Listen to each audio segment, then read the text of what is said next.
જીવન જીવવાની આપણી દ્રષ્ટિને એક નવો આકાર આપીએ.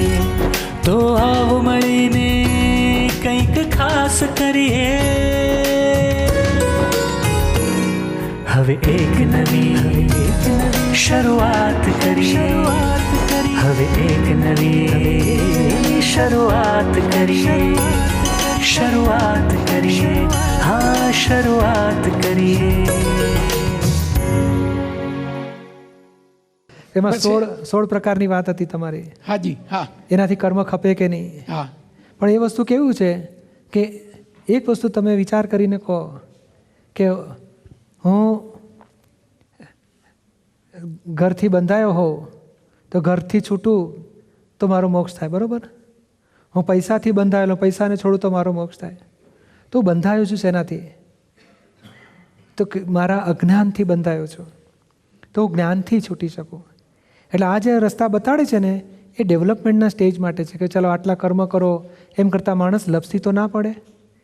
આપણા ધર્મમાં જે ક્રિયાઓ બધી બતાડી છે ને, હાજી, નહીં, મંત્ર, પૂજા, પાઠ, નામસ્મરણ, સેવા, પછી પૂજા, ચંદન પૂજા, પુષ્પ પૂજા, અક્ષત પૂજા, એ બધી વસ્તુઓ શું છે તો કે માણસને અધર્મમાંથી ધર્મમાં રાખવા માટેની ક્રિયા છે. પણ ધર્મ અને અધર્મથી ઉપર અધ્યાત્મ જેને કહેવાય છે, તત્વજ્ઞાન, એ તત્વજ્ઞાન ત્રીજી વસ્તુ છે. તો નહીં તો જો લોકો ધર્મનું આપણે જે ઢીલું રાખ્યું છે, લોકો અધર્મમાં પેસી જશે. રમી રમવા જતો રહે, જુગાર રમવા જતો રહે, દારૂ પીવા જતો રહે, રખડવા જતો રહે. તો એને આમાં કેવી રીતે વાળવો?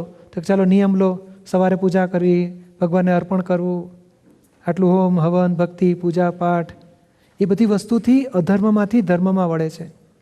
પણ તમે જ વિચાર કરો કે ગમે તેટલું સારું કર્યું તો પુણ્ય બંધાય કે ના બંધાય? હાજી. પુણ્ય બંધાય તો મોક્ષ થાય ખરો?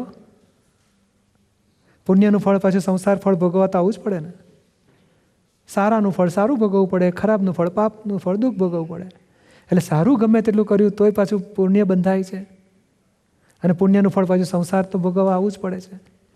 એટલે પાપ ના બંધાય, પુણ્ય ના બંધાય, કર્મ ના બંધાય તો મોક્ષ થાય. પણ દીપકભાઈ, પૂછવાનું એ છે કે આપણા સમાજમાં આ જે આપણે કાળ સર્પ દોષ કહે છે એનું નિવારણ હજુ લગી બહુ આમ બીજી બુકો ઘણી વાંચી છે. આપણે રમાશંકર મુક્તાશંકર જોશી, જેમણે આ આપણું શ્રાદ્ધ કલ્પતરુ નામની એક બુક છે, એની અંદર એ આપેલું છે. પણ જે પરોક્ષ રીતે જવાબ જોઈએ છે એ હજુ મળતો નથી. એટલે મને એમ થયું કે આપને હું પૂછું. પણ જો આમાં કેવું છે કે જ્યાં સુધી તમને દેહાધ્યાસ હોય ને ત્યાં સુધી કાળે ન રહે ને. સર્પ એટલે અહંકારનું સ્વરૂપ કહેવાય છે. એ કાળ સર્પ બધું નડે જ દેહાધ્યાસ હોય ત્યાં સુધી.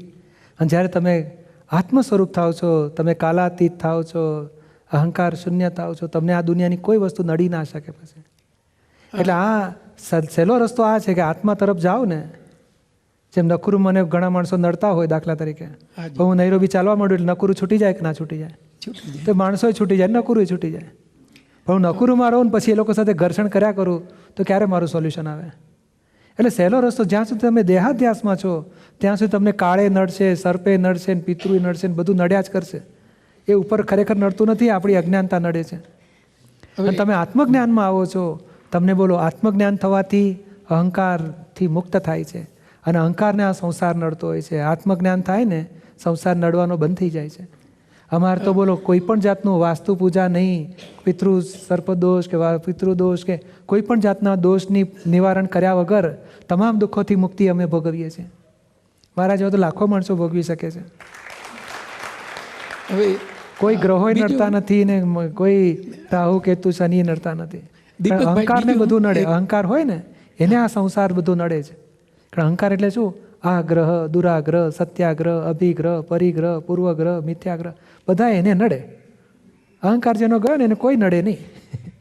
બીજું પૂછવાનું કે આપણે અન્ય ધર્મમાં માનો કે દેવી ભાગવત છે, પછી રામપારાયણ છે, કે આપણે ભાગવતજીની કથા વગેરે ઘણા સંતો આવે છે ને સાંભળીએ છીએ. એનાથી પિતૃમોક્ષ થાય છે કે નહીં? ખરેખર કે ને પિતૃઓ પોતાના અજ્ઞાનતાથી બંધનમાં આવેલા છે.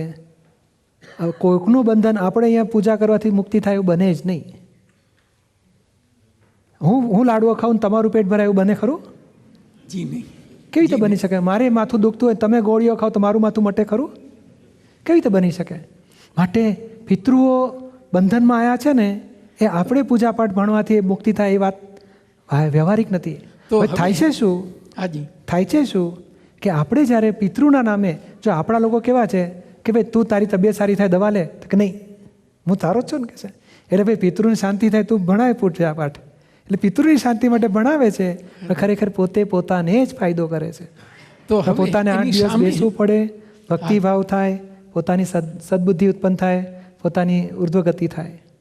હવે એની સામે માનો કે આપણા દેવ મંદિરો છે, એની અંદર ઘણીવાર અભિષેક થાય, પછી માનો જૈન ધર્મ હોય તો એમાં 108 પાર્શ્વનાથની પૂજા થાય, 45 આગમ બધા આવે ને ભક્તામર પૂજન, શ્રીચક્ર પૂજન, આવું ઘણું બધું આપણે કરીએ છીએ. પણ એનાથી ખરેખર કુટુંબ ઉદ્ધાર, પિતૃ ઉદ્ધાર કે આવું કશું થતું નથી જ.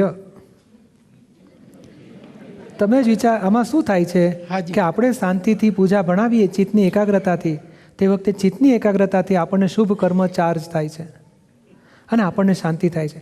આપણામાં નથી પેલું સરવણી કરે છે ને, હાજી, તો એ પુત્રીઓને શાંતિ માટે કરે છે ને, પછી આખા ગામને જમાડે છે ને પિતૃના નામે. હાજી. પણ એ જમાડનારને ફાયદો થાય છે, ગયા એને કોઈ ફાયદો થતો નથી. પણ આપણા લોકો જાતે જમાડીને ફાયદો લઈશું તો મારે જરૂર નથી એમ કરીને ઉડાડી દે છે. એટલે બાપાના પૈસા પડાવી જાય ને પછી બાપાના નામે કશું કરે નહીં. એટલે આપણા લોકો સિસ્ટમ ગોઠવેલી છે. આપણા શાસ્ત્રોએ આપણને 16 સંસ્કાર તો બધા બતાવ્યા. એમાં અત્યારે આપણા 4-5 સંસ્કારો અસ્તિત્વમાં છે. બીજા સંસ્કારો કદાચ આપણાથી અંદર વીંટાઈ ગયા કે ભૂલાઈ ગયા કે આવું બધું. તો આ વિધિ વિધાન અત્યારે આપણે માનો કે લગ્ન વિધિ કરી, મરણની વિધિ કરી, બાળક જન્મ્યું એનું નામ વિધિકરણ કર્યું. આપણે બ્રાહ્મણ હોય તો એના 2 જન્મ કયા, કે એક જન્મથી બીજું જનોય આપે એટલે એ થાય. હવે આ બધી વિધિની જરૂરી કે નહીં, કે એનું શું? આમાં કેવું છે કે એ માનતો હોય એને જરૂરી, ના માનતો હોય એને જરૂર નહીં કશું. કે ફોરેનવાળા કશું માનતા નથી, એમને એમ ચર્ચમાં જઈને વીંટી પહેરાવી દે એટલે થઈ ગયા, પહેણી ગયા કે છે. એટલે આવું બધું છે. અત્યારે તો રજિસ્ટર મેરેજ કરે જ છે ને. એટલે આમાં કેવું છે, આ શ્રદ્ધાનો વિષય છે. આ વિધિ વિધાન એ દેવદેવીઓના આશીર્વાદ લેવાના, અને આખા વડીલો 200-500 બોલાવીને બધાના આશીર્વાદ લે. એટલે એ બધી વિધિ વિધાન કરીને આશીર્વાદ લઈને પરણતા હતા. અત્યારે રજિસ્ટર મેરેજ કરાવે છે, છતાં મેરેજ ટકે છે બેવના. એટલે વિધિ વિધાન જો કરો, જો માનતા હોય ને સગવડ હોય તો કરજો, અને નથી માનતા જરૂર નથી તો નિરાતે રજિસ્ટર કરાવીને પરણી જજો ને. પણ એકબીજાને દુઃખ ના આપશો, એથી જીવન જીવજો. ઓકે દીપકભાઈ, તો આપને મારા સતકોટી વંદને છે. આપે કહ્યું કે 4 ગતિ હોય છે, એમાં એક નરક ગતિ છે. તો મનુષ્ય કેવા કર્મો બાંધે તો એને નરક ગતિ આવે, અને નરક ગતિમાં કેવા દુઃખો હોય છે એના વિશે જરા કહેશો? આપણા શાસ્ત્રમાં એનું ઘણું બધું વર્ણન છે. પણ નરક ગતિમાં નહીં, આ કેટલાકને મારી નાખે છે ને, ખૂન કરે જ જોયેલા નહીં? વાતો નથી સાંભળતા? પત્ની અને પ્રેમીએ પતિનું કાટલું કાઢી નાખ્યું, નહીં સાંભળેલું? હવે એવું બોલો, કેવા વિષયના મોહથી પેલાની હિંસા કરવામાં અચકાતા નથી. એટલે પર સ્ત્રી પર પુરુષ એ લફડાબાજી પણ નરકે લઈ જાય, અને લફડામાં હિંસા કરે તોય નરકે જાય. એટલે આ પછી જે જીવોની હિંસા થાય એવું કરે છે ને, નહીં? અમુક ગર્ભમાં બળાત્કાર, ગર્ભપાત કરાવી નાખે, તે મોટી હિંસા કહેવાય. તો એ બહુ મોટું પાપ. મનુષ્યને મારી નાખ્યાનું પાપ બધું જાનવર ગતિ નહીં, પણ નરકે લઈ જાય છે. અને કેટલાક નહીં, એક બોમ્બ ફોડે લાખો માણસો મરી જાય, તે નરકે લઈ જાય. કેટલાક સત્તા માટે ઝઘડા કરી નાખે, અનર્થ હેતુ, આમ કહે ને કે પોતાની એક અમથો અહંકારના માટે ઝઘડા કરીને પછી આખા ગામને સળગાવી નાખે, ગામમાં ઝેર નાખાય, એટલે તોડા તળાવમાં નાખાઈ દે, કેટલાય માણસો મરી જાય. એટલે હિંસક ભાવ જેને કહેવાય છે, એને રૌદ્ર ધ્યાન કહેવાય છે. જે બીજાને ભયંકર દુઃખ આપે, હિંસા કરે, અને પોતાને એમાં પસ્તાવો થતો નથી, ખુશ થાય છે. હિંસા કરીને ખુશ થવું એના જેવું મોટું રૌદ્ર ધ્યાન નથી. અને રૌદ્ર ધ્યાનનું ફળ નરક ગતિ મળે છે. અને નરકમાં તો ઓછામાં ઓછું 10,000 વર્ષનું આયુષ્ય હોય છે. આપણું 100 વર્ષ કહેવાય ને, એવું 10,000 વર્ષ. અને એટલું બધું પીડા છે. એમાં 7 વિભાગ છે નરક ગતિના. 4 તો ગરમ નર્ક છે. ગરમ એટલે આમ ઉકળતા પાણી જેવી. અને ચાર એટલી ઠંડી છે કે આખો પાવાગઢ જો આખો નાખ્યો હોય ને તો ટુકડે ટુકડા થઈ જાય, એટલી બધી ભયંકર ઠંડી છે. છતાં ત્યાં પારા જેવું શરીર હોય તો મરી જવાય નહીં. એ કાપે ને તો કપાતો જાય નીચે ને ઉપર જોઈન્ટ થઈ જાય. એને પછાડીને ટુકડે ટુકડા થાય તે હાથ પગ શરીર તૂટી ગયાનું બધું દુઃખ ભોગવે, મરણ તુલ્ય વેદના ભોગવે, છતાં મરી જવાય નહીં. અને એટલું બધું અમુક જાતના દેવો હોય છે ત્યાં. તે અમુક 3-4-5 ગતિમાં એવા હોય છે 4 નર્કમાં. તો એ દેવો જ એને દુઃખ આપે, કાપે, મારે, બાળે, તળે, બધું ટુકડા કાપીને પછી ખવડાવે. માંસાહાર કરવું હોય તો કરે કે છે, પોતાના શરીરના ટુકડા પોતાને ખવડાવે. અને એવા ભયંકર તળે બળે જે કહે છે ને, સાચી વાત છે બધી. ગરુડ પુરાણમાં છે ને, બાઇબલમાં છે ને, કુરાનમાં છે ને, આપણા જૈન શાસ્ત્રો ને હિન્દુ શાસ્ત્રો બધામાં નર્કના વર્ણન છે. અને સૌથી વધારે નર્કનું કારણ આ બધું પર સ્ત્રી પર પુરુષનું લફડાબાજી, આ બધું મારામારી કરી હિંસા કરે છે ને, એ બધાનું મોટું નુકસાન છે. અને આ છેતરપિંડીને ભેળસેળ બધી કરે છે ને માણસ સાથે, એ તો જાનવરમાં જવાની તૈયારી બધી. એને નર્ક ના મળે. એવા બધા જુદું છે એ બધું. અને બીજાને સુખ આપે, કોઈ દુઃખ આપે તોય સુખ આપે એને, પણ માનવ ધર્મ કહેવાય કે મને દુઃખ મળે છે, મારે કોઈ દુઃખ આપવું નથી, તો એ પાછો માનવતા ધર્મ પાડે તો મનુષ્યમાં આવે. અને સુપર હ્યુમન જેવાય 10-10 વખત નુકસાન કરે તો એને સેવા, એ પાછો અતિ માનવ કહેવાય, સુપર હ્યુમન, તો એ દેવગતિમાં જાય. સાંઈ બાબા છે, જલારામ બાપા, એવા બધા સંતો છે આખી જિંદગી પારકાના સુખને માટે જીવે, દેવગતિમાં જાય. અને આ આખી જિંદગી પારકાના દુઃખને માટે જીવે, એ નરકે જાય. અથવા તો બહુ મોટી હિંસા કરે, એ નરકે જાય. બધું સમજાય છે ને? દીપકભાઈ, અમને જરાક સિમંદર સ્વામીનો થોડોક ઇતિહાસ કયો.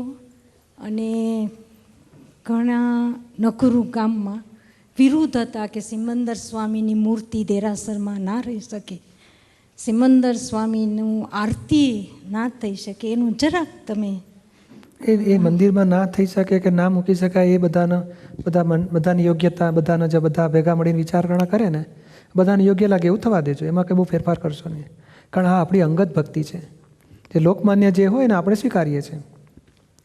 બધાની ઈચ્છા હોય એ પ્રમાણે આગળ વધજો, એમાં કંઈ બહુ ફેરફાર કરવાની જરૂર નથી. આપણે પણ આપણે ઓળખી લઈએ કે આપણે ક્યાં જવું છે. It's Dada Bhagwan Foundation presentation. Trimandir Sankul, Adalaj, District Gandhinagar, Gujarat. Phone 9327 010101.